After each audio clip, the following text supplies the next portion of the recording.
Est-ce que vous saviez qu'un Français sur deux souffre de troubles digestifs chroniques? Ballonnement, fatigue après les repas, douleurs abdominales, très peu consultent. La bonne nouvelle, c'est que ces problèmes sont souvent réversibles, à condition d'en comprendre la cause. Dans cet épisode, vous allez découvrir comment reprendre le contrôle sur votre digestion, comprendre ce qui vous dit votre microbiote et identifier les vrais leviers de changement. Moi, c'est Max, je suis le cofondateur de Lucie, une plateforme de santé préventive qui vous permet d'accéder à des tests sanguins avancés pour comprendre précisément ce qui se passe à l'intérieur de votre corps. Si ça vous intéresse, on vous offre 5% de réduction sur l'abonnement Lucie avec le code podcast5OFF en cliquant sur le lien en description. Et aujourd'hui, on est avec Victor Laroche, spécialiste de la santé digestive, du microbiote, pour démystifier ce qui se passe vraiment dans votre ventre et partager des solutions concrètes, simples et personnalisées.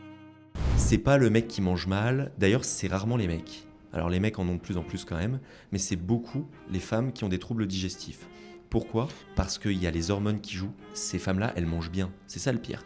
Elles mangent bien et plus elles mangent bien, plus elles ont de problèmes digestifs. En fait, les ballonnements, c'est toujours le métabolisme bactérien qui l'explique.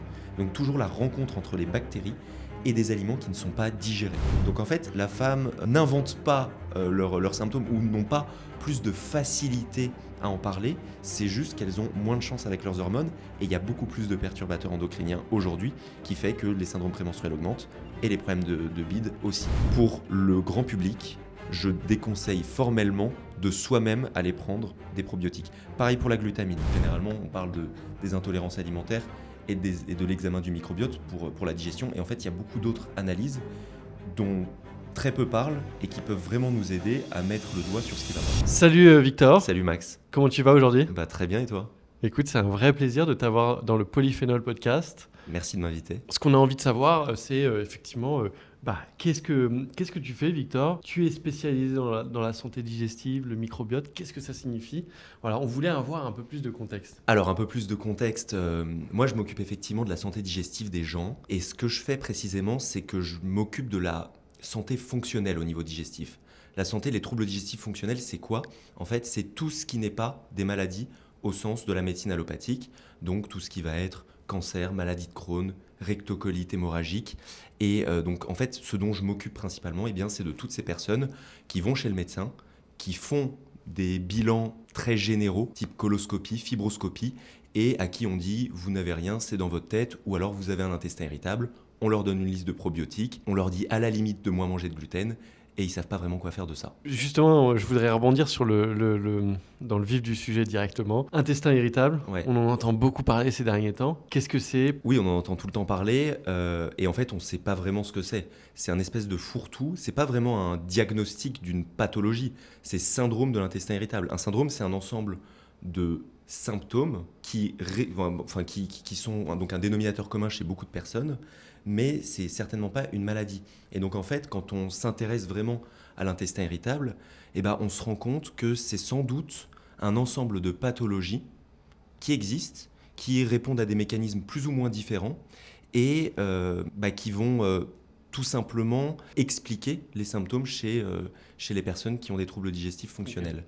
Donc en fait, ce qui se passe, c'est que beaucoup sont placés dans cette case en disant potentiellement il y a un symptôme de l'intestin irritable, c'est ça ? Exactement. Et du coup, toi, ton rôle, ton job, c'est potentiellement d'aller identifier exactement ce qui se passe ? Pas forcément d'identifier exactement, parce que ça, c'est vraiment une ambition qui est peut-être démesurée, mais en tout cas, je vais essayer de comprendre quels sont les déclencheurs des symptômes au niveau alimentaire pour pouvoir déjà diminuer les symptômes. Ensuite, comprendre les causes digestives. Et puis, je pense qu'on en aura l'occasion d'en parler. Mais en fait, les symptômes digestifs, généralement, on se focalise que sur l'alimentation et sur sa digestion, alors que parfois, il faut dézoomer et regarder d'un peu plus haut parce qu'en fait, il y a beaucoup d'autres systèmes du corps humain qui sont concernés. Système nerveux, système immunitaire, système hormonal. Et donc, parfois, on explique ces symptômes digestifs par une dysrégulation au niveau de ces systèmes qui sont a priori pas liés à la digestion. Comment est-ce que tu vas pouvoir aller voir tous ces systèmes-là, ces différents systèmes ? Alors en fait, j'ai plusieurs outils qui vont me permettre, on va dire, d'identifier les problèmes. Déjà, tout ce qui va être symptomatologique, d'accord ? Donc les symptômes des personnes, généralement, c'est des symptômes qui ne sont pas spécifiques, mais avec certaines petites choses, savoir ce qui améliore ce qui empire les symptômes chez certaines personnes, eh bien moi, ça va me donner une idée de s'il y a un problème de sécrétion digestive, s'il y a un problème de muqueuse, s'il y a un problème d'inflammation, s'il y a un problème de motricité digestive, et savoir quel organe est touché. Et ensuite, bien sûr, je fais appel à des analyses globales, mais aussi des analyses fonctionnelles qui sont malheureusement pas proposées par les médecins parce que les médecins ne les connaissent pas. Et ça dépasse bien tout ce qu'on peut connaître sur, généralement, on parle des intolérances alimentaires et de l'examen du microbiote pour la digestion. Et en fait, il y a beaucoup d'autres analyses dont très peu parlent et qui peuvent vraiment nous aider à mettre le doigt sur ce qui ne va pas. Ok, mais pourquoi très peu en parlent ? Enfin, très peu en parlent. C'est pas que très peu en parlent, il y a quand même des gens qui en parlent. Mais la sphère digestive, je pense que c'est une sphère très complexe, qu'on n'a pas toutes les réponses et que globalement, en fait, ce que veut la médecine au regard de la digestion, c'est que les patients vivent. Et donc, en fait, c'est vraiment s'occuper des pathologies qui sont graves. Sur l'intestin irritable, on est sur une espèce de polyétiologie, donc c'est-à-dire... il y a plein de mécanismes physiopathologiques qui peuvent expliquer ça. Et il y a des analyses qui sont créées, mais je ne saurais pas dire pourquoi peu. En vérité, je ne saurais pas trop te dire pourquoi il y a peu de personnes qui le savent. Et tu disais justement, l'intestin est un organe très compliqué, très complexe, parce qu'il est connecté à tous les organes du corps, extrêmement intelligent. Est-ce que tu peux nous en dire un peu plus là-dessus ? Oui, déjà la complexité du système digestif, elle s'explique par le fait qu'il y a plein d'organes. Il n'y a pas un organe ou deux comme il pourrait y avoir au niveau, je sais pas moi, du système respiratoire. Il y a les poumons, voilà, et globalement, il y a 2-3 petites autres choses, mais voilà, au niveau de la digestion, il y a le foie, il y a le pancréas, il y a l'intestin grêle, il y a le côlon, et l'estomac, je ne sais pas si je l'ai dit, enfin bon, il y a aussi la bouche, il y a tout ça, et il y a également évidemment le microbiote. Donc le microbiote, il est composé d'une quantité presque infinie de bactéries. On a plus de bactéries dans notre corps qu'on a de cellules. Et il y a un vrai, je vais dire pas problème, c'est une vraie solution, mais il y a une vraie complexité qui est liée au système nerveux entérique. En fait, ça veut dire quoi ? Ça veut dire que notre microbiote, il est capable de fonctionner seul. Donc en fait, notre microbiote et le système nerveux entérique qui est situé à proximité, ça contient des cellules nerveuses qui sont capables de réfléchir seules, indépendamment des signaux qu'envoie notre cerveau. Donc c'est notre deuxième cerveau. Oui, c'est pour ça qu'il est qualifié de deuxième cerveau, exactement. Mais en fait, ce qui est dingue, c'est qu'il n'a pas besoin du cerveau pour avoir une espèce de communication. Il est capable seul de dire « Ok, l'intestin, tu vas bouger. Il va y avoir des mouvements au niveau intestinaux, il va y avoir de l'inflammation, il va y avoir, on va diminuer l'inflammation. » Il est capable vraiment d'envoyer des signaux seul. Effectivement, on voit qu'il y a le système digestif est assez complexe. Déjà d'une, comment est-ce que tu t'es formé sur tout ce système digestif ? La deuxième question, c'est comment est-ce que tu peux aller aider des personnes qui ont probablement des troubles digestifs ? Alors, déjà, j'ai fait une école de naturopathie qui, malheureusement, l'école que j'ai faite ne m'a pas donné toutes les clés que j'ai aujourd'hui, ça c'est certain. Et qui m'a même donné des clés qui, je pense, ne sont pas les bonnes clés, qui sont presque des fausses pistes, en mettant beaucoup d'axes, peut-être un petit peu trop en tout cas, sur l'alimentation, sur certaines choses qui sont peut-être que des déclencheurs et pas des causes de nos problèmes digestifs. Donc il y a cette première chose. Ensuite, moi j'ai fait des formations avec des organismes privés. Et puis j'ai ensuite créé ma formation. Et le meilleur moyen de se former, c'est de créer une formation. Je me suis dit, je vais créer une formation pour pouvoir être le meilleur. Et j'ai passé globalement 6 mois sur toutes les plateformes d'études scientifiques, donc notamment PubMed, des choses comme ça. Et j'ai tabassé toute la biblio de PubMed, notamment. Et voilà, et après j'ai acheté pas mal de bouquins. Et donc, effectivement, tu as eu cette formation, tu t'es formé par toi-même. Et après, c'est ça qui t'a permis un peu de rentrer dans ce monde de la naturopathie. Toi, maintenant, tu accompagnes et tu fais des suivis auprès de personnes qui ont des problèmes, des troubles digestifs. C'est quoi les plus gros cas, les 5, je dirais, cas de personnes qui arrivent, et comment est-ce que tu les traites ? Alors, comment je les traite ? Alors, déjà, j'ai même pas le droit de dire traiter parce que je suis pas médecin. Mais comment je les prends en charge, ça va dépendre essentiellement de la cause digestive. En fait, moi, j'ai vraiment un espèce de protocole de base qui va varier d'une personne à l'autre, mais où la structure va être la même. Sur la première consultation, on va essayer de limiter les déclencheurs. Donc, on va s'occuper de l'alimentation pour identifier quels aliments posent problème.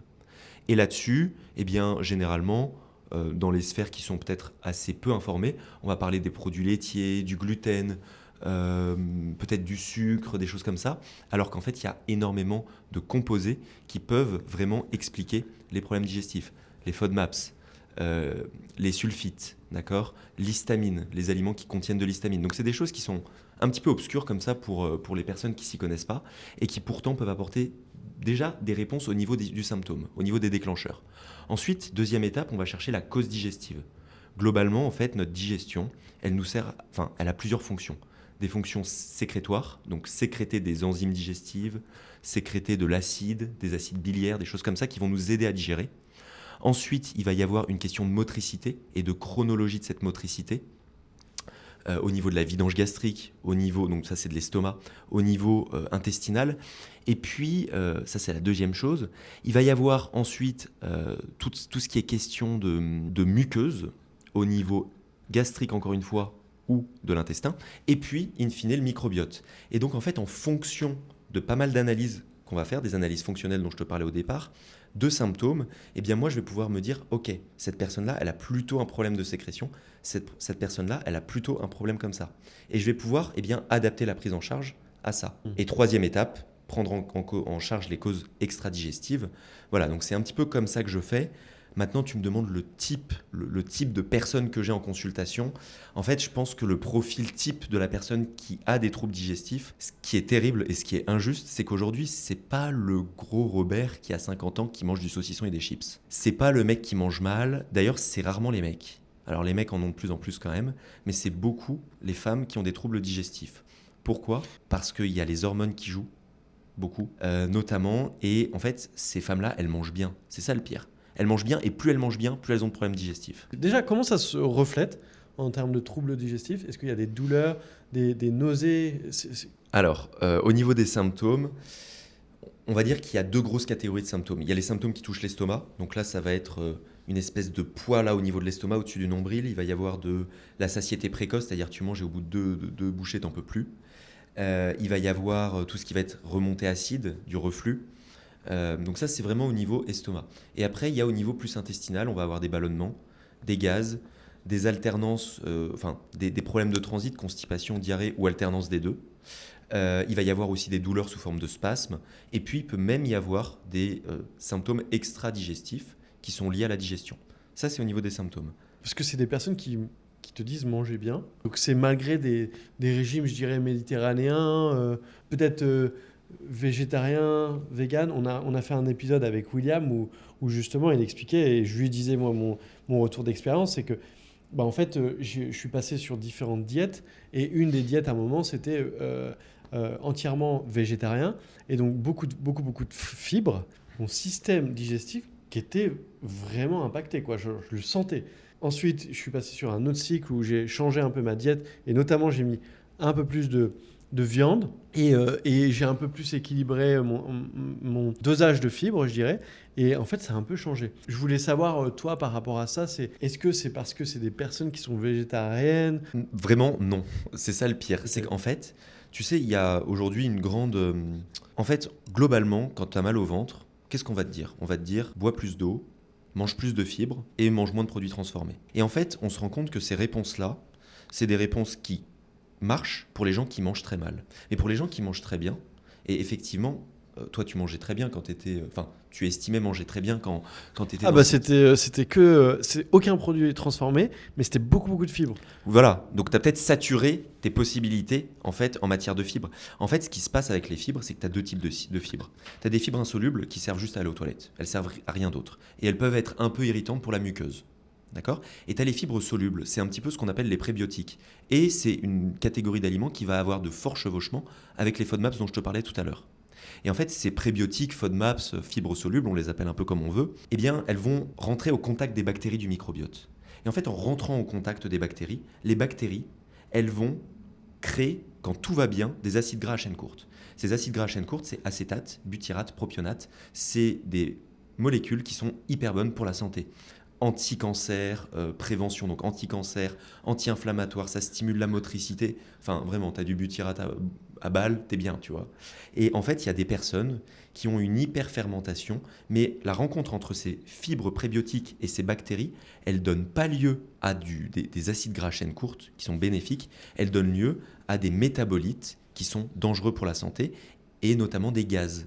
Et donc ces gaz, ça va être quoi? Ça va être hydrogène, méthane, hydrogène sulfuré, et en fait, c'est ce qui provoque les ballonnements. En fait, les ballonnements, c'est toujours le métabolisme bactérien qui l'explique. Donc toujours la rencontre entre les bactéries et des aliments qui ne sont pas digérés. Ok, donc on va chercher à manger que finalement des aliments qui vont créer une réaction positive et du coup la chaîne d'acide Acide gras à chaîne courte, ouais. acide gras à chaîne courte. Ouais. Donc tu cherches des aliments qui vont que faire ça, quoi. Mais en fait, le problème, c'est que tu ne décides pas. En fait, les bactéries, soit elles vont créer des choses bénéfiques, ces acides gras à chaîne courte, soit elles vont créer des gaz qui vont poser problème. Et c'est pour ça que les gens mangent bien et qu'ils ont des problèmes. En fait, ils mangent tout ce qu'il faut pour avoir un microbiote en bonne santé. Et en fait, au lieu de créer des acides gras à chaîne courte, ça crée des gaz. Mais du coup, c'est parce que donc chacun est différent, chacun réagit différemment aux aliments. Mais par exemple, il y a une tolérance qui est plutôt différente sur des ingrédients. Ou par exemple, moi, je sais que en fait, depuis, je mange beaucoup moins de brocolis, je mangeais énormément de champignons. Et j'ai complètement arrêté, des shiitake notamment. Ouais. J'ai arrêté les shiitake, tu sais pourquoi? Parce que j'ai fait une réaction où en fait je les avais... Alors les shiitake, ce qu'il faut faire attention, c'est qu'il faut bien les faire cuire, autrement... C'est hépatotoxique un peu les champignons, hein. Ouais. Faut faire gaffe. Hein. Et donc du coup, il y a un jour où je les ai, à mon avis, pas bien fait cuire. Pendant 2-3 jours, j'en ai mangé comme ça. Tu vois, je m'étais fait un tupperware où j'en avais préparé pour 3-4 jours. Et je les avais mangés les 3-4 jours. Mais en fait, à chaque fois, j'avais un mal au ventre l'après-midi après le déjeuner. Mais ça me pliait en deux. Vraiment, j'avais des douleurs, j'avais des nausées. J'étais pas bien. Et comme si j'avais avalé un poison, quoi. Et c'est là que je me suis rendu compte que c'était le shiitake qui me faisait ça. Et donc, je n'ose plus manger de shiitake parce que du coup, j'ai l'impression que ça me provoque maintenant une espèce de réaction digestive qui est horrible. Bah oui, mais tu vois, le shiitake, on peut pas dire que ce soit un aliment qui soit mauvais pour la santé. C'est super bon pour la santé. Hyper bon pour la santé. Je le prenais justement pour ça. Bah oui. Mais en fait, j'ai fait une réaction. Alors, j'en ai pris pendant longtemps. Hein. Je pense que j'ai dû faire 1 an et demi en prenant tous les jours du shiitake. Alors, 2 possibilités. Le shiitake, comme tous les champignons, ça contient des polioles. Les polioles, c'est une catégorie de FODMAPs qui peut te faire ballonner du coup. Et donc, si tu as des petits problèmes digestifs, c'est pas qu'une question de génétique, tu vois, ou de variabilité interindividuelle. C'est aussi une question de, à un moment donné, si tu es dans un état de stress important, ton système nerveux central, il n'est pas dans un mode, enfin, il n'est pas dans le mode digestion. En fait, au niveau du système nerveux, tu as 2 modes. Tu as le système nerveux sympathique et le système nerveux parasympathique. Le sympathique, c'est celui qui gère des choses quand tu es stressé. Okay, donc, quand tu es devant un ours dans la forêt, tu veux te barrer en courant parce qu'il y a l'ours, normal.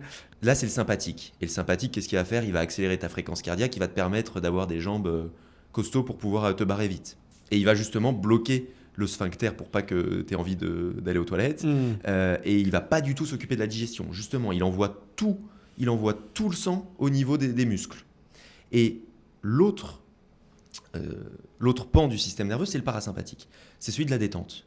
Et celui de la détente, eh bien justement, quand tu es détendu, c'est le moment de digérer. Et en fait, les gens qui sont stressés de manière chronique, qui ont des TCA, des troubles du comportement alimentaire, qui ont fait des dépressions, des burn-out, bref, qui ont un système nerveux qui est impacté, eh bien, elles ne sont jamais au niveau du système nerveux dans le parasympathique et elles sont plus capables de digérer. Donc, c'est pour ça que en fait, les problèmes digestifs ne viennent pas de la digestion. Parce que les problèmes digestifs, en fait, c'est pas les organes digestifs qui veulent plus répondre, c'est juste le commandant qui donne plus les ordres. C'est beau. C'est beau. C'est beau, c'est très beau. Ah bah j'ai pris l'habitude, hein, maintenant mon discours il est rodé pour que les gens comprennent. Et non, c'est un très bon schéma. Et donc dans ce cas, ça signifie aussi donc, qu'il y a une grosse partie mentale qui va gérer ce système digestif. Oui, c'est juste. En fait, le mental influence la digestion influence le mental.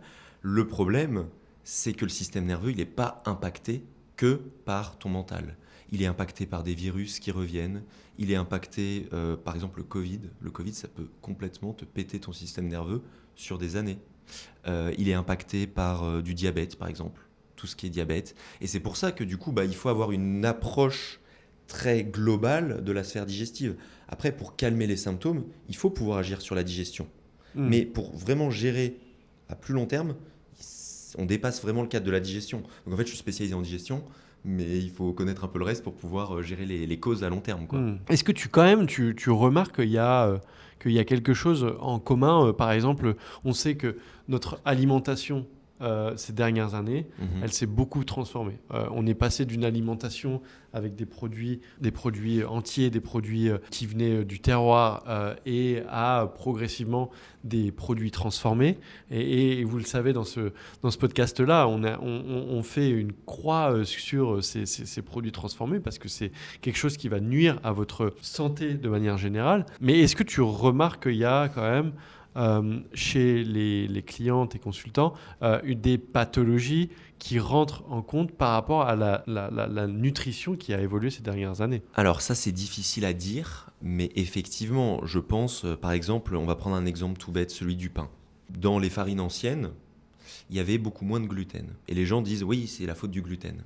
Mais il y avait aussi beaucoup moins de FODMAPs dont je te parle. En fait, dans le blé, tu as des fructanes. Des fructanes qui peuvent poser problème. Donc, quand en fait, il y a ces fructanes qui arrivent au niveau des bactéries, il y a le système nerveux qui s'excite parce que le système nerveux, il n'est pas calme pour X ou Y raison. Et en fait, eh bien, c'est à cause de ce système nerveux que les bactéries, au lieu de créer donc, les acides gras chaîne courte, vont créer des gaz. Et en fait, plus il y a de FODMAPs et donc de fructanes dans l'alimentation, plus ça peut poser problème. Et d'un côté, on est plus stressé, l'alimentation, elle est moins nutritive, et on mange surtout moins bien et on a moins le temps, on mange moins dans le calme aussi. Ça, peut-être qu'on parlera des conditions dans lesquelles on mange, qui est aussi important. Mais du coup, on est moins apte, on dort moins, donc on est moins apte à lutter contre le stress. Et puis avant, il y a 50 ans, on n'avait pas des horaires de travail, il y avait rien de tout ça, quoi. Il y avait plus de nature, plus de calme en fait, plus de temps pour le calme. Et donc du coup, l'alimentation, c'est sûr que ça joue un rôle, parce que on prend l'exemple de cette baguette blanche, elle contient beaucoup, beaucoup, beaucoup plus de fructane et de gluten qu'avant. Et donc de ce point de vue, eh bien, elle est beaucoup plus dure à gérer pour ces personnes-là qui ont un système nerveux, par exemple, je parle du système nerveux, je pourrais parler d'autre chose, mais un système nerveux qui pose problème. Et donc, du coup, oui, ça impacte. Ok, il y a un gros débat autour du gluten. Ouais. Toi, qu'est-ce que tu en penses? Moi, Max, je vais me faire beaucoup d'ennemis sur ce podcast, malheureusement. Le problème, en fait, c'est que, en fait, effectivement, je pense que le gluten, c'est un sujet qui existe parce qu'on a vu dans certaines études, par exemple, que le gluten va augmenter, pour dire les choses facilement, la perméabilité intestinale, c'est-à-dire l'espace qui existe entre les entérocytes, les cellules absorbantes de l'intestin. Et donc de ce point de vue, le gluten ne fait pas du bien à la digestion. Maintenant, on s'est aussi rendu compte que par exemple, le fait de ne pas consommer de gluten du tout pour une personne qui n'est pas intolérante et qui va très bien au niveau digestif, ça diminue sa diversité au niveau de son microbiote. Donc en fait, je ne pense pas qu'il faille déjà ranger le gluten dans une case blanc-noir, surtout si on le tolère. Maintenant, comme je te dis, le gluten va toujours de pair avec ces fructanes. Et en fait, on identifie le mauvais coupable. Pour moi, le coupable, dans 90% des cas, eh bien, c'est les fructanes et donc les FODMAPs. Maintenant, ça ne veut pas dire qu'il faut les arrêter. Ça veut simplement dire qu'il faut identifier les sources majeures qui posent problème. Pourquoi ne pas les arrêter? Parce que ça nourrit le microbiote quand même. Et c'est là, en fait, j'ai l'impression d'être bipolaire. D'un côté, je dis les FODMAPs posent problème, mais il ne faut pas les arrêter. Et d'un côté, on dit qu'il faut manger des fibres, mais c'est précisément les fibres, toi, tu en as fait l'expérience, qui te posent problème. Et donc, en fait, on est sur une espèce d'incohérence qui est difficile à comprendre pour les gens qui s'intéressent à leur santé, mais qui regardent ça de loin. Je suis un peu, comment dire, le cul entre deux chaises pour pas être poli à ce niveau-là. Mais du coup, tu vois, j'ai l'impression que dans la société actuelle, on a mis la faute sur le gluten très facilement, parce que j'ai l'impression que c'est quand même souvent les femmes. Mais j'ai l'impression d'ailleurs que le sujet de la digestion, c'est quand même un sujet très femme. Mais, oula, terrain glissant. Mais terrain glissant, mais parce que j'ai l'impression surtout que les hommes ne veulent pas avouer qu'ils ont des problèmes de digestion aussi. Ça, c'est peut-être un sujet. Alors, je vais te dire ce qui s'est passé dans ma pratique. Moi, j'avais énormément de femmes en consultation il y a encore 1 an. J'avais presque que des femmes. Et pourquoi j'avais presque que des femmes? C'est pas que les femmes avouent plus, peut-être aussi, il y a peut-être ça aussi, mais c'est surtout que les hormones jouent un rôle énorme. En fait, les œstrogènes, donc c'est les hormones sécrétées par les femmes, et donc ces œstrogènes, en fait, ils vont activer l'inflammation au niveau intestinal. C'est d'ailleurs pour ça que quand il y a des variations hormonales importantes, notamment avant les menstruations, avant les règles, eh bien, elles vont avoir des diarrhées, des ballonnements, des choses comme ça aussi. Ça fait partie du syndrome prémenstruel. Donc en fait, nous, on a de la chance au niveau de la testostérone, c'est un anti-inflammatoire. Donc on n'a pas de problème de motricité, on n'a pas de problème de maux de bide. Et d'ailleurs, les mecs, ils vont avoir des problèmes, mais ils ont rarement mal sous forme de spasme. C'est beaucoup plus féminin. Et en fait, c'est pas qu'on n'a pas de spasme, on en a, mais en fait, on ressent pas la douleur. Ça veut pas dire que les hommes sont moins douillets ou quoi que ce soit. Ça veut simplement dire qu'en fait, la sensibilité viscérale, elle n'est pas la même chez les femmes. Pourquoi ? Parce que chez les femmes, les oestrogènes vont moduler la production de sérotonine, sauf que c'est de la sérotonine intestinale, digestive, qui est à la fois pro-inflammatoire et anti-inflammatoire. Et ça donne des douleurs digestives. Donc en fait, les femmes n'inventent pas leurs symptômes ou n'ont pas plus de facilité à en parler, c'est juste qu'elles ont moins de chance avec leurs hormones et il y a beaucoup plus de perturbateurs endocriniens aujourd'hui qui fait que les syndromes prémenstruels augmentent et les problèmes de bide aussi. Okay. Et ce qui est hyper intéressant, c'est que les femmes enceintes, beaucoup de femmes enceintes, elles ont un stop total de leurs symptômes sur l'intestin irritable. Parce qu'en fait, il y a la réponse, une réponse qui s'appelle l'axe HHS, qui coupe la réponse au stress totale.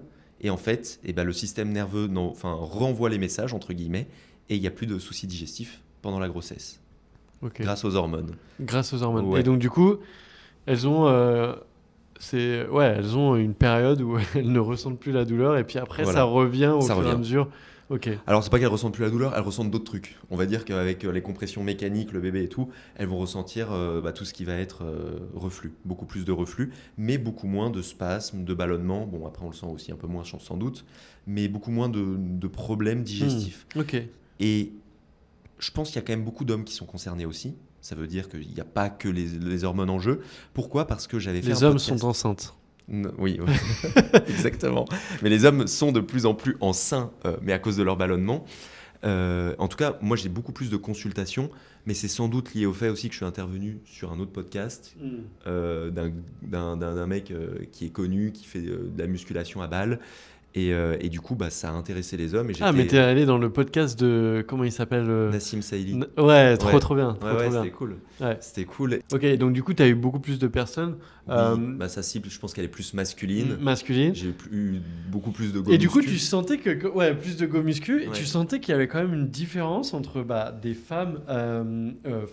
effectivement, ma question est oui. La réponse est oui. Tu as la différence, mais est-ce que tu vois une vraie différence, un vrai type? Pas tant que ça, finalement. Pas tant que ça. Alors, il y a beaucoup plus de variations chez la femme, pour le coup, parce qu'il y a les variations hormonales. Mais chez les hommes aussi, en fait, ils mangent bien aussi. Alors bon, il y a des go muscu qui mangent beaucoup trop de protéines ou qui mangent... Est-ce que manger trop de protéines, ça a un impact ? Si tu n'arrives pas bien à les digérer, oui. Maintenant, il faut y aller. Faut y aller fort. En fait, généralement... Autrement, sinon, il est comment dire, ça c'est évaporé dans les selles. On les digère, en fait. On les digère. Après, en fait, ce qui peut poser problème dans les protéines, généralement, c'est tout ce qui va être sulfite. Tout ce qui va être sulfite dans la viande rouge, dans les abats. En fait, tu vas pouvoir, à partir du soufre, des acides aminés soufrés, produire du sulfure d'hydrogène. Et ça donne généralement des gaz qui sentent un peu l'œuf pourri. Voilà. Donc en fait, les hommes, enfin d'ailleurs les femmes aussi, mais quand ça sent l'œuf pourri... Sulfure d'hydrogène. Voilà. Pas que, mais ça peut arriver. C'est pas aussi simple que ça c'est la théorie, mais ouais. Okay. Et donc chez les hommes, j'aurais tendance à penser qu'ils allaient avoir des pecs qui sentaient l'œuf pourri parce qu'ils mangeaient trop de protéines, et les meufs, non, elles mangent bien des légumes et tout. Et c'est pas trop le cas en fait. C'est pas trop le cas. Finalement, les hommes aussi mangent des légumes, j'étais content de voir ça. Et ils ont un peu les mêmes problèmes. Donc j'ai du recul par rapport au précédent podcast où je disais qu'il y avait une vraie différence de typologie sur les personnes que j'avais en consultation et que généralement les mecs mangeaient pas bien. Maintenant, j'ai des mecs qui mangent bien et c'est un peu la même chose. Ok. Et donc du coup, ça serait quoi c'est quoi les recommandations que tu donnes si tu as des problèmes de digestion, tu vas prendre des compléments alimentaires, ou alors tu vas adapter ton alimentation. Ou alors, on va aller faire ce premier travail. C'est quoi ton protocole d'identifier quel est l'aliment qui va un peu gêner ton système digestif ? Ça dépend. En fait, c'est ce que je te disais au départ. c'est que mon premier boulot, c'est d'identifier l'aliment. Donc si tu me dis, j'ai du mal à digérer l'ail, l'oignon, certains fruits comme la pomme, les champignons et le pain, moi je vais me dire c'est FODMAPS. Si tu me dis quand je prends de l'alcool, vraiment le lendemain je suis cuit, en plus ça me fait des nausées mais de ouf, le chocolat pareil, là je vais dire que c'est plus l'estomac et je vais me diriger vers les aliments qui contiennent de l'histamine. Donc le fromage à pâte dure par exemple, alors que pour les FODMAPS c'est plutôt le lait et les fromages à pâte dure posent pas de problème. Voilà, et puis il y a le soufre aussi d'un autre côté, et après il y a plein d'autres trucs. Mais globalement, moi j'essaye d'identifier la grande famille qui pose problème. Donc on stoppe pendant 15 jours, on voit si ça améliore. Si ça améliore, c'est qu'on a identifié le déclencheur. Ensuite, on va devoir réintégrer très progressivement. Donc on réintègre très progressivement pour voir quels aliments ou quelle tolérance tu as vis-à-vis de telle ou telle catégorie de FODMAPS, par exemple, ou d'aliments, pour en fait éliminer le moins possible. Parce qu'il y a aussi une question sociale dans les gens on n'en parle pas, mais les gens qui ont des troubles digestifs, ils peuvent plus aller, ils peuvent plus aller aux toilettes, ils peuvent plus aller au resto, ils peuvent pas. Mais c'est un réel enfer. C'est horrible, c'est horrible. Et puis socialement, ça te met à l'écart naturellement, donc en fait, ils ont plus envie de sortir. J'avais une pote qui elle était intolérante aux noix. Donc toutes les familles des nuts, elles ne pouvaient absolument pas en manger. Et le problème, c'est que quand tu vas au restaurant, il y en a principalement tout le temps. Et c'est pas une petite intolérance. Mais c'est une allergie alors, non ? C'était une allergie, ouais. Ah oui, parce que allergie, ça veut dire que vraiment tu peux pas en consommer. Non, là, elle pouvait pas en consommer. Mais est-ce que ça, du coup, est-ce que ça une allergie, on sait que c'est une réaction de ton corps par rapport à quelque chose et qu'il y a forcément une cause à cette allergie. Est-ce que tu penses que ça peut être lié à système digestif ? Ah oui, c'est sûr. Il y a beaucoup de gens à qui tu améliores notamment la perméabilité intestinale, la muqueuse, et qui ont beaucoup moins, par exemple, tu sais, tout ce qui va être rhinite allergique, genre le rhume des foins. Donc quand on travaille sur la sphère digestive, il y a des consultants qui me disent, depuis qu'on a travaillé, j'ai beaucoup moins de problèmes de rhume des foins. J'ai plus de problèmes, j'ai plus à prendre d'antihistaminique. Mais parce qu'en fait, le système digestif produit de l'histamine et en fait c'est des molécules inflammatoires qui posent problème et qui peuvent causer ces symptômes-là aussi.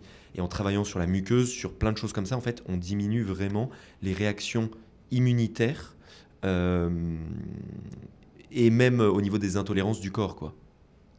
Donc voilà. Donc au niveau des noix, tu vois, même moi, je tolère pas trop les noix. Je suis pas du tout allergique, mais ça me met des aftes, des trucs comme ça. Ah ouais ? Donc il y a plein de fois où j'en consomme pas trop. Mais genre des noix en particulier ou des... Ouais, c'est un peu toutes les noix. Toutes les noix ? Ouais, genre les vraies noix, les noix de Grenoble. Noix de pécan. Noix de pécan. Noix du Brésil. Noisettes, genre moi j'adore la purée de noisettes. Le beurre de cacahuète, ça va. Mais... Ok, mais du coup, c'est la purée ou ça te donne des aftes aussi ? Ouais, ça me donne des aftes. Ah, okay. Et ça peut être lié aussi à l'histamine. Moi, je sais que j'ai certaines... c'est très drôle, mais alors parfois, les amandes, ça va, j'arrive à bien les digérer. Mais c'est, par exemple, il y a les noix du Brésil. J'avais un temps où j'arrivais pas à les digérer. Je comprenais pas ce qui se passait. Et il y avait les... Pistaches ? Non, pas les pistaches. Noix de cajou. Les noix de cajou. Ouais. Les noix de cajou. Parce que ça contient des FODMAPS. Ah, les noix de cajou, ça me retournait l'estomac. Ça te fait gonfler ? Ah ouais, ça me faisait gonfler. Mais ça me... Ah, dans l'heure ou dans les 2 heures, il fallait que j'aille. Mais tu vois, t'as peut-être un petit problème avec les FODMAPs. Ça, on est peut-être en train de découvrir un gros truc là sur Max. Il y a peut-être un truc. Parce que shiitake, brocoli. Alors les shiitake, je pense qu'il y a un lien avec la réaction de la cuisson. La cuisson des shiitake. Ouais, mais bon. Ouais, mais je sais pas. En tout cas, il y a peut-être un truc autour de... Ouais, parce que les noix de cajou aussi, ça me... Même peut-être pistache. Parce que pistache et noix de cajou, c'est les 2 seuls oléagineux qui contiennent des FODMAPs. Les autres, c'est autorisé. Pistache, j'en mange pas trop, mais il faudrait que je teste. Ah, mais ça va te retourner le bide. Enfin, il y a des chances. Même ail, oignon, est-ce que tu... Ail, oignon... Ça va ou... Ça va en vrai. Ça va pas du tout. Bon, on a découvert que j'avais un gros problème digestif en live sur le Polyphénol Podcast. Coupez tout. Non, mais ouais, je pense qu'il y a peut-être un truc, il y a peut-être un sujet à explorer. Peut-être un petit sujet après, si ça t'empêche pas de vivre. Enfin, il y a ça aussi, en fait, c'est ça, c'est qu'il faut se prendre la tête. Moi, c'est mon parti, il faut se prendre la tête. Mais en fait, il faut pas que la prise de tête engendre plus de problèmes que le problème de base. Ouais, effectivement, moi je pense que j'ai des problèmes, mais c'est très minime, quoi. Oui, moi aussi. moi ça va, en vrai, je peux vivre, je peux en manger et bon, ça va faire des petites douleurs. J'ai des amis qui sont vraiment Ah, mais il y en a plein. gênés ou qui complètement arrêtent des aliments, certains aliments, parce que ça leur... Et c'est le problème, c'est qu'en fait, ils ont de plus en plus. Donc, non seulement ça les prive au niveau social, et après, ils ont de plus en plus peur de les réintégrer. Moi, hier, j'ai eu une jeune femme de 18 ans en consulte avec sa mère, qui a des problèmes, parce que dès qu'elle mange des trucs, elle a des plaques rouges, et elle a des problèmes digestifs. Et donc, on travaille dessus, on améliore les choses. Mais en fait, elle me dit, parce que là, c'est l'été, elle a 18 ans. Donc à 18 ans, l'été, tu veux être jolie, j'imagine. Enfin, tu veux draguer et tout. Enfin, je sais pas si elle me regarde. Est-ce que les gens veulent Mais, draguer l'été? Je ne sais mais pas. bon, peut-être. Et Je crois que oui. je crois que oui. Et du coup, elle veut pas réintégrer cet été, mais je lui dis, en fait, il va falloir réintégrer quand même assez rapidement. Parce que pour ta santé, c'est plus intéressant. Et puis, en fait, plus tu exclus, et moins ton corps après va reconnaître. Donc, en fait, c'est pour ça que les gens qui commencent par exclure le gluten, et qui, après 2 3 mois, alors ça va mieux pendant 2 3 mois, puis après, finalement, ça va pas mieux. Et donc, ils décident d'exclure un autre truc, et ils décident d'exclure un autre truc, et un autre truc, et un autre truc. Et en fait, ils se retrouvent avec une palette alimentaire toute petite, avec une peur bleue de réintroduire des trucs. Ouais, donc Et variété presque, enfin très difficile quoi, au la final. variété devenue impossible. Et en Mm. fait, il faut absolument garder à l'esprit que la variété, ça reste indispensable pour tout le monde, même si ça cause des problèmes digestifs. Après, on trouve des moyens. On trouve des moyens pour justement faire en sorte qu'il y ait moins d'aliments qui arrivent au contact des bactéries, donc les enzymes digestives. On fait en sorte qu'il y ait un temps de contact qui soit plus court entre ces bactéries et ces aliments, donc on améliore la motricité. On fait en sorte de on va dire, de qualifier la composition, la qualité du microbiote, et on regarde si, eh bien, il serait pas bon de prendre soit des probiotiques, soit des antibiotiques. Moi, je suis assez, enfin, des antibiotiques, des antibactériens naturels. Moi, je suis assez contre les probiotiques parce qu'aujourd'hui, on- c'est très difficile de savoir quelle souche utiliser, parce qu'en fait, les laboratoires mettent plein de souches, et généralement, en fait, c'est des souches qui sont étudiées et d'autres souches qui ne le sont pas. Et donc en fait, on ne sait pas comment ça va réagir, on ne sait pas exactement. Et donc moi, j'aime pas trop les probiotiques. Bon, je m'emballe, je commence à parler de trucs random, mais voilà, je voulais le dire. Non mais non mais c'est intéressant parce que du coup dans cette démarche de je veux aller mieux, je veux reprendre le contrôle un peu sur certains aliments, euh, j'ai quand même envie de les intégrer et donc probablement je vais essayer des solutions un peu alternatives. Est-ce que effectivement intégrer les probiotiques c'est une solution? Est-ce que il y a d'autres compléments alimentaires qui peuvent être une autre solution? En fait, les compléments, c'est un petit peu comme les analyses. Les compléments alimentaires les plus connus en matière de digestion, c'est, de mon point de vue, ceux qui marchent le moins bien. Alors ça marche peut-être très bien sur les gens qui n'ont pas d'intestin irritable, qui ont une petite gêne comme ça à droite à gauche. Mais sur les gens qui ont des vrais problèmes, c'est pas ce qui marche en Donc fait. on parle de quel complément On alimentaire? parle des probiotiques, on parle de la glutamine. Pourquoi? Les probiotiques, je l'ai dit, c'est parce qu'il peut y avoir, en fait, il peut déjà y avoir des proliférations bactériennes. C'est le cas dans ce qu'on appelle le SIBO, Small Intestinal Bacterial Overgrowth. C'est globalement entre 40 et 50% des intestins irritables, ce sont des SIBO. Donc si on donne des probiotiques, SIBO, tu pourrais le décrire un peu, tu pourrais expliquer? ouais, en fait, c'est une prolifération de bactéries qui remontent le long de l'intestin grêle. Alors que l'essentiel du microbiote est censé être au niveau du côlon, donc du gros intestin. Donc c'est ça le SIBO. Et ça cause énormément de ballonnements. Énormément de ballonnements, de gaz, généralement diarrhée ou constipation ou alternance des deux. Et en fait, il y a des études qui disent les probiotiques sont intéressants pour le SIBO. Mais en fait, les souches, elles sont tellement précises et il y a tellement peu de produits qui existent que il vaut mieux aller sur des substances, au contraire, antibactériennes pour diminuer cette prolifération et ensuite travailler sur les causes. Alors, chez certaines personnes, les probiotiques peuvent marcher, mais c'est dans des cas très infimes. En fait, les probiotiques, c'est génial, mais pour ceux qui s'y connaissent vraiment en digestion. Pour le grand public, je déconseille formellement de soi-même aller prendre des probiotiques. Pareil pour la glutamine. Pourquoi? Parce que la glutamine, c'est un acide aminé qui va refaire un petit peu la muqueuse intestinale. Le problème de la glutamine, c'est quoi? C'est que, il peut se convertir en glutamate au niveau du métabolisme enfin, dans notre corps, et ça peut poser des problèmes à tous ceux qui ont des problèmes d'histamine. Et c'est beaucoup de personnes Donc l'histamine, là encore, c'est très difficile sur un podcast à définir, mais c'est globalement une molécule inflammatoire qui pose beaucoup de problèmes aux personnes qui ont des troubles digestifs. Et donc, transformation en histamine est problème, donc ça peut augmenter les symptômes. Et pareil, la glutamine, c'est quelque chose vraiment à pas prendre quand on a un cancer ou des antécédents familiaux de cancer et qu'on est risque à cancer parce que ça nourrit les cellules cancéreuses de fou. Donc moi, je recommande jamais la glutamine. Maintenant, tu veux que je te dise les compléments qui marchent ? Dis-nous les compléments qui marchent. Enfin, moi, les compléments Si, que il y j'aime. en a. Oui, il y en a. Il y en a, il faut qu'ils soient bien dosés, c'est comme toujours. Mais il y a vraiment des choses qui sont sous-cotées et qui n'ont pas trop de contre-indications, pas d'effets indésirables et qui surtout fonctionnent. Moi, ce que j'adore, c'est les enzymes digestives. Ok ? Pourquoi ? Parce que les enzymes digestives, ça sert à absolument tout digérer. Donc les enzymes digestives, c'est un complément. Enfin, tu peux retrouver en complément alimentaire. Ouais. Tu peux les améliorer aussi en prenant des plantes amères de ton côté. Ok. Mais les compléments à base, donc plantes amères, c'est gentiane, ça va être carvi, ça va être de l'angélique, ça va être des plantes comme ça. En fait, ça va stimuler ce qu'on appelle les récepteurs au goût amer, qui vont provoquer des réponses chimiosensorielles et augmenter nous-mêmes notre production propre d'enzymes au niveau pancréatique et au niveau de l'intestin. Ok, donc c'est des compléments qui vont aller augmenter la production d'enzymes au sein de notre corps, à l'intérieur de notre corps. Ouais, Okay. Sauf que quand le problème, c'est que ton système nerveux, il n'envoie pas les ordres, parfois les plantes amères, ça suffit pas. Et donc les enzymes digestives exogènes, donc, qui viennent principalement de champignons ou de plantes, et de bactéries surtout, et là c'est très utile, parce que, il n'y a pas d'accoutumance, on peut le prendre à long terme. Et en fait, ce qui va se passer, c'est qu'avec les enzymes digestives, il ne va plus y avoir ce contact des aliments qui vont venir au contact des bactéries, puisque les aliments, ils auront été déjà digérés. Donc il y aura des résidus qui reviendront. Et alors, pour les FODMAP, c'est un peu plus compliqué que ça, parce que c'est naturellement des aliments qui résistent à nos enzymes.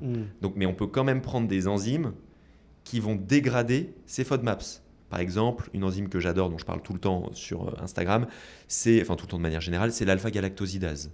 On a la lactase aussi pour le lactose. Et donc en fait, on est capable d'améliorer le confort de vie et de faire en sorte que les gens repartent au resto avec les enzymes.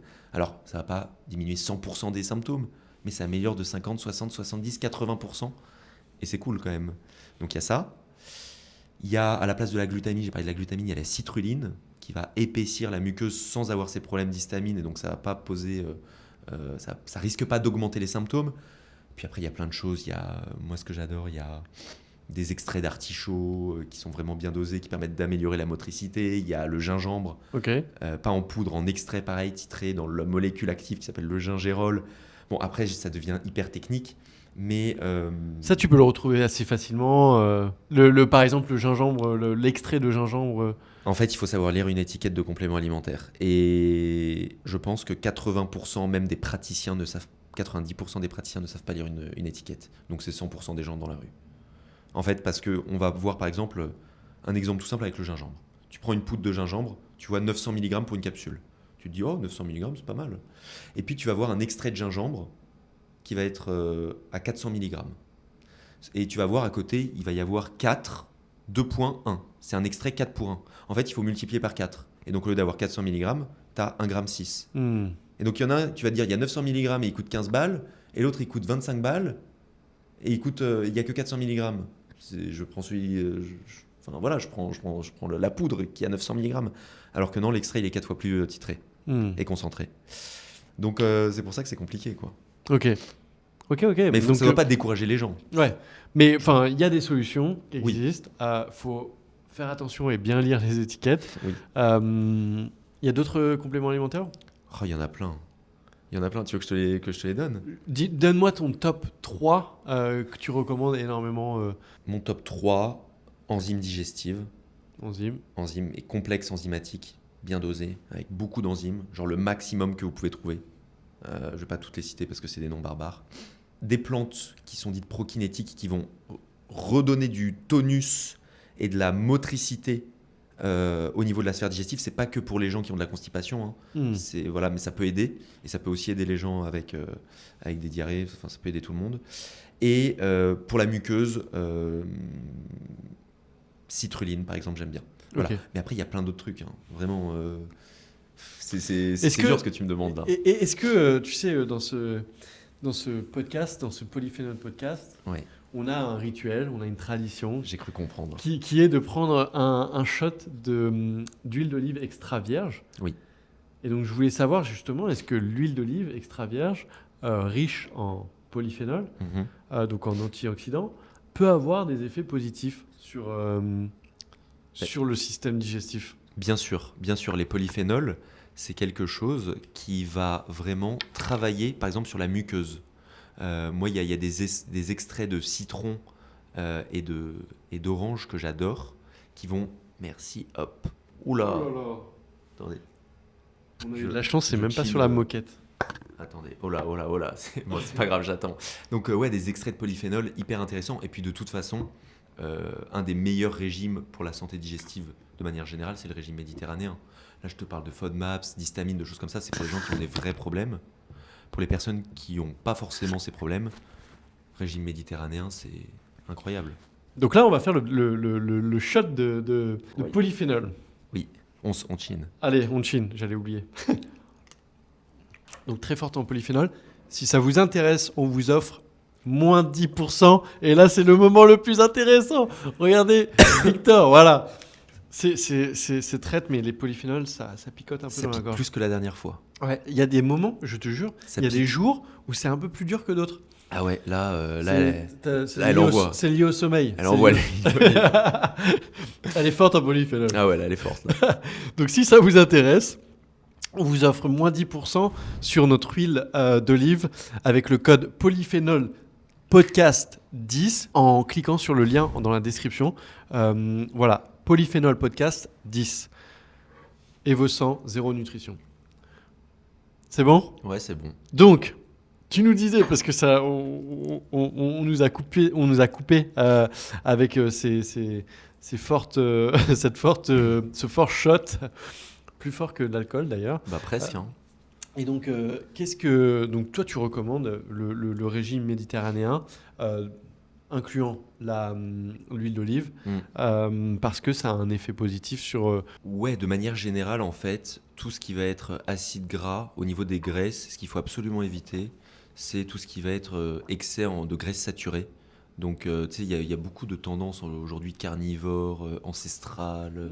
Ah, il y a énormément, je vois énormément de personnes qui promuent Mais promuent oui. ça. Mais oui, c'est horrible. En fait, moi, je vois ça, mais je suis sur mes réels comme tout le monde Instagram, je vois ça, mais il y a un malaise qui s'installe. Je commande pas parce que je veux pas être méchant, ça sert à rien, mais en fait, les gens, ils sont en train de se créer des terrains inflammatoires importants. Et l'huile d'olive, l'huile d'olive ne peut pas poser de problème, en fait. Elle posera jamais de soucis. C'est toujours vraiment un anti-inflammatoire qui est efficace. Voilà, ça peut pas être on peut pas le prendre comme traitement, faut pas non plus, mais c'est un essentiel en fait, c'est une base. On peut pas le prendre comme un super aliment, mais c'est une base qui est essentielle. 80% des apports en graisse, ça doit venir de l'huile d'olive, quoi. Et d'ailleurs, je rebondis avec ça et on adore avec Max voir les différents influenceurs qui sont en train de promouvoir des diètes bien spécifiques. Ils vont aller promouvoir cette diète ancestrale, etc. Et se dire que c'est la meilleure diète, tu vois. Mais en fait, ils ne partagent jamais les données, leurs données de santé personnelle. Et tu vois, une des manières de savoir si en fait cette diète elle fonctionne ou pas, c'est d'aller faire des tests sanguins et de voir si ça fonctionne ou pas et qu'il y a des impacts positifs et que les biomarqueurs sont bien. Donc du coup, ça nous fait toujours un peu rire des personnes qui sont en train de promouvoir cette diète, ces façons de vivre. Ouais. J'ai rien contre eux, hein, mais peu partagez vos... Un peu quand même. Partagez vos données, voilà. Non, mais après, je pense qu'il y a des gens qui peuvent être sur ce type de diète et être en bonne santé. Et tant mieux pour eux. Mais en fait, c'est ça le drame. C'est si eux, ils ont des bons biomarqueurs et ils vont dire « Ah bah oui, regardez, ça marche sur moi ». Mais un exemple ne permet pas de faire une règle, en fait. Et il y a énormément de documentation sur le régime pas ancestral, méditerranéen, j'ai failli dire une grosse bêtise là. Non, mais sur le fait de manger des fibres quand même. Alors, bien sûr, ça doit être réduit, mais en fait, ça doit être nuancé au regard de ce que je dis, de manière temporaire pour les gens qui ont des problèmes digestifs parfois. Mais de manière générale, les gens de toute façon qui vendent des dogmes, c'est qu'ils vendent quelque chose. Ils vendent pas qu'un dogme. Alors, il y a des gens qui sont vraiment, ils sont honnêtes, hein. Ils sont honnêtes dans leur démarche, ils y croient vraiment, mais c'est ça le pire, quoi, c'est qu'ils y croient. Ouais. Et toi, c'est ultra intéressant, mais comment tu es venu dans ça, dans le système digestif? Comment tu t'es dit, je veux aider les gens qui ont des problèmes digestifs? C'est une bonne question. C'est une bonne question, en fait. Au départ, j'étais pas du tout spécialisé là-dedans. Au départ, je faisais de la performance sportive. Pendant les 2-3 premières années, j'ai accompagné des sportifs de haut niveau, c'était très cool. Il faut dire que la niche, elle était vraiment un tout petit peu trop niche quand même. Et puis, il faut quand même manger du coup. Mais ça m'intéressait. Et puis, à un moment donné, pendant le Covid, moi-même, j'ai eu des petits troubles digestifs. Et après, il y a des considérations personnelles, familiales, qui font que ma sœur, qui est malade, alors elle a une pathologie qui est bien plus complexe que simplement avoir mal au ventre. Elle a une maladie qui s'appelle la maladie de Lyme. Je ne sais pas si tu vois ce que c'est. Ouais, très bien. Et la maladie de Lyme, elle accompagne souvent des problèmes digestifs accompagnent souvent la maladie de Lyme, et notamment donc des SIBO. Et donc, je m'y suis intéressé pour cette raison, et pas que pour cette raison, pour pas mal de raisons, parce que finalement, j'ai fait une formation où je me suis dit, putain, mais c'est très intéressant quand même, c'est hyper intéressant et tout. Et du coup, je me suis spécialisé là-dedans, j'ai commencé à faire la formation, j'ai adoré. Et en fait, depuis, j'ai décidé de pas abandonner ça, quoi, et de vraiment creuser un truc plutôt que d'être un peu partout et surtout nulle part, quoi. Et donc, du coup, maintenant, tu éduques énormément de personnes sur les réseaux sociaux aussi. Donc J'essaye. tu t'essayes, mais J'essaye, bon, tu le fais ouais. très bien en tout cas, hein, parce Ouais, que merci. t'as beaucoup de monde qui te suit, parce que tu éduques et tu démocratises en fait ces problèmes de système de digestion. J'essaye, mais tu vois, la façon dont on parle, en fait, je sais que ce que je dis, c'est pas forcément intelligible en 5 secondes d'une personne qui ne s'intéresse pas à sa santé ou qui veut une réponse immédiate. Et c'est ça le drame aujourd'hui, c'est que les gens veulent des réponses immédiates. Donc là, franchement, le format du podcast, moi, me convient très bien parce que ça me permet de parler longuement et de dire pas moins de bêtises, parce que j'essaye de dire le moins de bêtises possible sur Instagram. Mais en fait, ces formats courts, c'est difficile. C'est frustrant, ouais. C'est frustrant et en fait, on est obligé de s'en tenir à un rôle, je vais pas dire de gogol, mais pas d'amuseur non plus. Mais voilà, il y a l'algorithme, si on veut être vu, parfois il faut. Enfin voilà, faut trouver un juste équilibre. Et donc j'essaye d'éduquer, mais parfois c'est un peu compliqué en fait, Ok. entre ce que je veux faire et ce que je fais, et entre ce que j'aimerais que les gens écoutent aussi. Hmm. Mais bon, c'est comme ça, hein. Et est-ce que toi, t'as des routines, des choses que tu mets en place qui te permettent d'avoir je sais pas, une digestion un peu plus saine? Donc, qu'est-ce que toi, tu fais toi-même? Et après, qu'est-ce que tu recommandes en termes de routine? Alors, le plus important, je dirais, en matière de routine, c'est de ne pas manger tard le soir. Ça, c'est très important. Là, vraiment, je m'adresse pas seulement aux personnes qui ont enfin, on s'adresse à tout le monde. Je m'adresse pas aux personnes qui ont un intestin irritable ou qui ont des vrais gros problèmes, parce que là, ça doit vraiment être individuel. Mais donc moi, du coup, ce que je fais, c'est que sur les gros repas, déjà, je prends des enzymes, sur les repas compliqués, en matière de compléments. Et quand j'ai des petites périodes où je suis stressé, j'aide aussi un petit peu au niveau des plantes prokinétiques dont je te parlais, artichaut, gingembre, des choses comme ça. Donc ça, c'est la première chose. Je mange pas tard le soir, j'essaye de manger le moins tard possible, et surtout, C'est à quelle heure pour toi, Patard? en fait, c'est pas une question d'heure, c'est une question de combien de temps avant je vais m'avachir devant ma télé ou dans mon lit. Parce qu'en fait, quand t'es comme ça, eh ben, la gravité fait que ta vidange gastrique ne se fait plus. Et ça, si ta vidange gastrique ne se fait pas, c'est à peu près dramatique pour tout le reste de la digestion. Et ça cause pas mal de trucs un peu relous. Donc il y a ça, il y a aussi le fait de la balade digestive après les repas. Ça, c'est trop bien. Ne Ouais. serait-ce que pour la glycémie. La glycémie, déjà, tu la stabilises. Donc pour toutes les personnes qui ont des problèmes au niveau de la glycémie, bon, c'est pas digestif, mais c'est quand même intéressant. Et donc ça évite de s'endormir après le repas. Mais donc, du coup, c'est vachement intéressant parce que Du coup, là tu dis que effectivement après le repas, c'est ultra important de ne pas s'avachir directement Ouais, sur son lit ou devant la télé. C'est de rester probablement dans une position un peu droite ouais, pour faciliter la digestion. ouais. La digestion, ça prend entre combien de temps d'ailleurs? Est-ce qu'il y a Tu veux dire de l'entrée à la sortie? Ouais, de l'entrée à la sortie, enfin de C'est difficile à dire, mais généralement, on va dire que c'est entre 16 et 18 heures. 16 et 18 heures. Ouais. Donc là, après un repas, toute cette phase de digestion, ça va prendre Non, non, non. Cette phase de digestion, non. Parce que, par exemple, la réelle phase de digestion. oh non, c'est quelques heures. Quelques heures. C'est pas 16 à 18 heures. Ouais, c'est plus 5 heures. Oui, voilà, voilà. Ok, 16 à 18 heures, c'est de l'entrée à la sortie. ok. Ah, ouais. C'est, voilà, tu prends un petit poids, tu le gobes tout rond. Normalement, 16 ou 18 heures après. Bon, je ne conseille pas de faire ça, mais tu cherches voilà, tu cherches dans tes selles, On va pas le faire, tu, promis. tu retrouves Le petit pois. ton petit poids. Ok. Si tout se passe bien.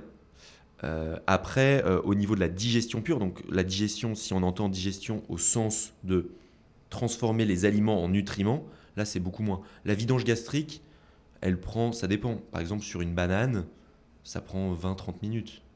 Sur un plat de pâtes avec de la viande, ça va prendre plus 1h30, 2 heures, quoi. Ok. 1h30, allez.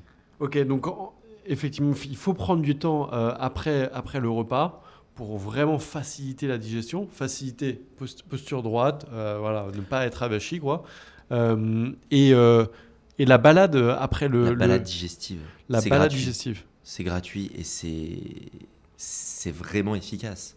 Vraiment efficace parce que ça permet en fait d'ores et déjà d'améliorer la digestion. Autre conseil gratuit, la mastication. La mastication, c'est hyper important pour plusieurs raisons. Déjà, Donc la mastication, vraiment bien mâcher les aliments. ouais.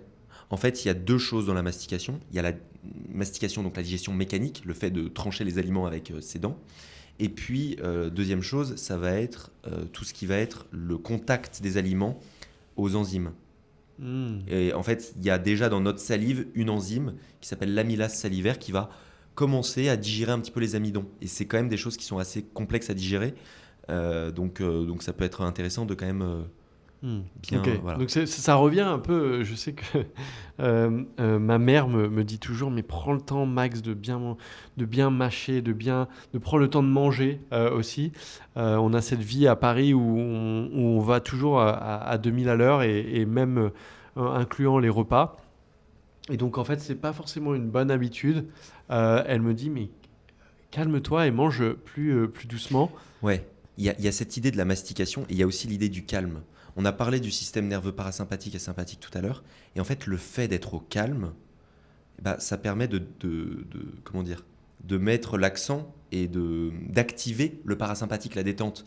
Et c'est en activant le parasympathique que du système nerveux central, il va y avoir des messages qui vont être diffusés via un nerf qui s'appelle le nerf vague, via tous les organes pour dire à tous les organes, ok, toi tu produis telle enzyme, toi tu libères l'acide chlorhydrique maintenant, toi tu commences à préparer la production et le fait de larguer les acides biliaires, toi tu vas commencer à t'activer pour qu'il y ait la vidange gastrique. En fait, c'est un balai, la digestion. Et donc, ça doit répondre, il doit y avoir un metteur en scène. Et le metteur en scène, c'est le système nerveux. Donc en fait, être au calme, ça permet que tous les organes écoutent le metteur en scène. Ok. Ouais, non, c'est vraiment intéressant de savoir que finalement, enfin, l'environnement dans lequel tu évolues, tu manges ou n'importe quoi, va avoir un énorme impact finalement. En fait, on n'est plus jamais calme. On n'est plus jamais calme.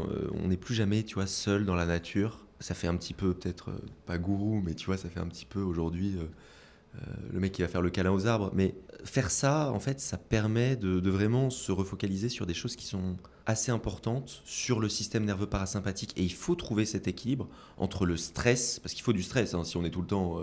voilà, ça va pas non plus. Mais entre ce stress et cette détente, et prendre du temps pour soi, entre les repas, hein, mais prendre parfois 1 heure pour se dire, ok, là je fais rien, et je sais que je fais rien. Et ça fait du bien de s'emmerder. Hmm. Et ça aide beaucoup les gens qui ont des problèmes digestifs parce que bah, ça aide leur système nerveux Ça aide beaucoup à aller aux toilettes. aussi. C'est vrai, hein. Non mais c'est vrai, ça peut aider. Le Et système je sais qu'il y en a beaucoup qui ont des problèmes à aller aux toilettes en fait. Hein. Donc, Ah oui, il y en a plein. Enfin, plus qu'on ne le croit d'ailleurs, mais Là aussi, il y a plein de choses qui peuvent je marcher. ne suis pas dans ce cas. Ça va très bien. C'est vrai. Non, ça va très C'est bien. vrai, ça va très très Ça bien. va très bien Ça a l'air là-dessus. très très bien. Ouais. Bon, qu'est-ce qui t'arrive? Dis-moi tout. Bon, je vais me dévoiler. Non, ça va très bien.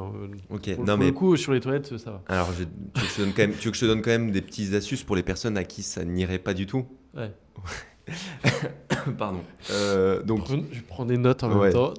il y a évidemment il y a l'eau, le fait de boire de l'eau, le fait de bouger et les fibres. Ça, c'est la base. Voilà, une fois que tu as compris ça et que ça n'améliore pas, parfois en fait les fibres peuvent encore plus gêner.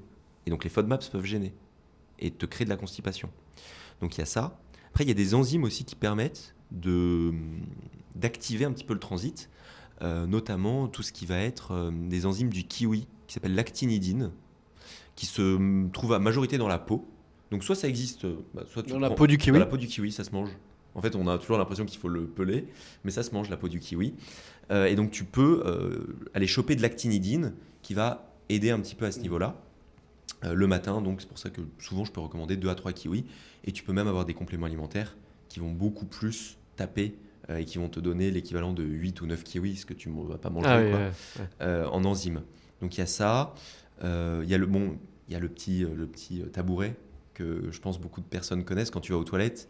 Tu sais, tu relèves légèrement les jambes, tu te mets pas dans la position comme ça, tu te mets comme ça. C'est une position un peu plus physiologique pour aller aux toilettes. Facilite. Voilà, vous avez la position maintenant. Voilà, exactement. et après, après, ça dépend essentiellement des causes. Tu vois, tu peux avoir des problèmes d'enzymes qui ne te font pas aller aux toilettes, des problèmes justement de vidange gastrique. Il y a aussi des bactéries. Enfin bon, il y a plein de choses. Mais voilà, globalement, 2-3 petites astuces supplémentaires. Ok, trop bien. Voilà. Cool. Merci Victor. Bah merci Max. J'espère que cet épisode avec Victor vous a plu. N'hésitez pas à mettre un pouce bleu sur cette vidéo et à vous abonner à la chaîne pour nous soutenir. Vous avez 5% de réduction sur l'abonnement Lucie avec le code podcast5off. Le lien dans la description.